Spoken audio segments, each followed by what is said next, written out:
뉴스를 못 보시는 여러분들을 위해 간추린 어제 뉴스입니다. 첫 번째 뉴스입니다. 철도 노조가 오늘 22일 오전 9시부터 무기한 파업에 돌입했습니다.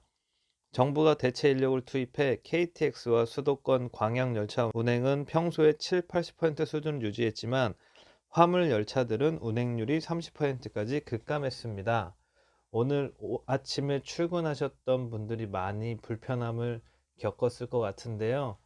철도 노조로 인해서 혹시 지각하신 분들은 없으신지 모르겠습니다.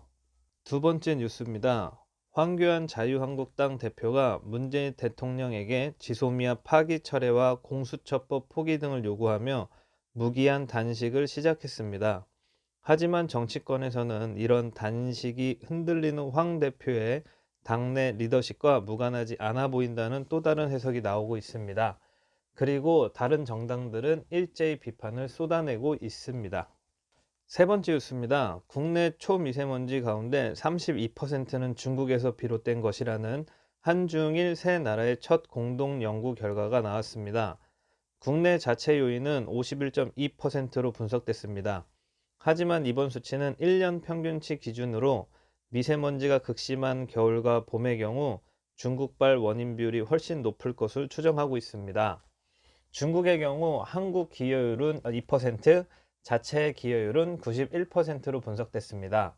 같은 기준으로 일본은 중국발이 25%, 한국발이 8%, 자체 기여율은 55%로 나타났습니다.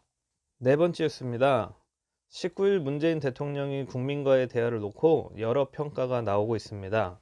대통령이 지소미아 종료와 검찰개혁 등에 대해 의지를 거듭 밝힌 점은 높이 평가를 받지만 지나치게 보여주기 방식이었다거나 방위비 분담금 등 핵심 현안에 대한 생각은 들어보지 못했다는 비판도 나오고 있습니다. 국민과의 진정한 소통이었다는 평가와 보여주기 싫은 평가, 여러분들의 평가는 어떠한지요?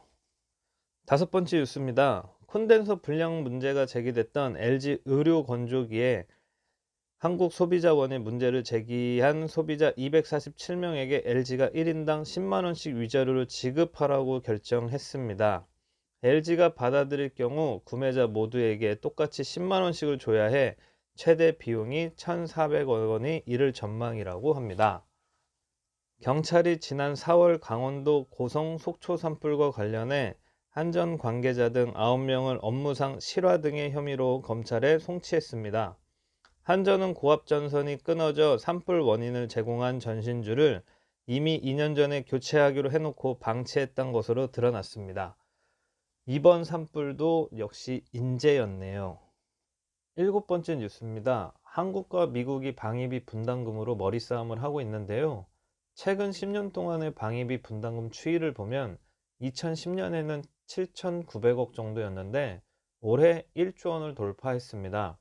미국은 그래도 부족하다고 말하고 있습니다.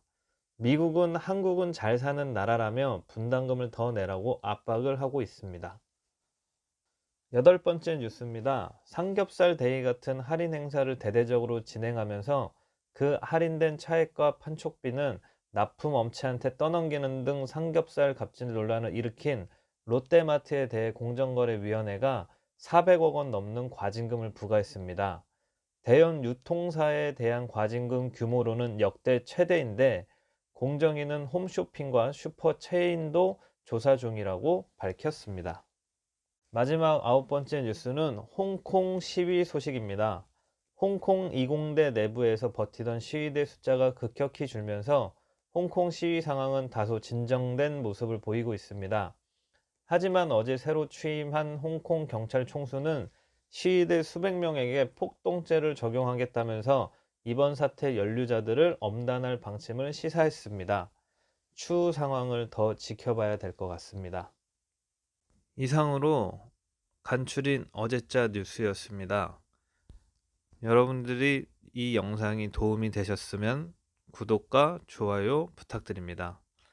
매일매일 어제의 헤드라인 뉴스를 가지고 여러분들 다시 찾아뵙겠습니다. 감사합니다.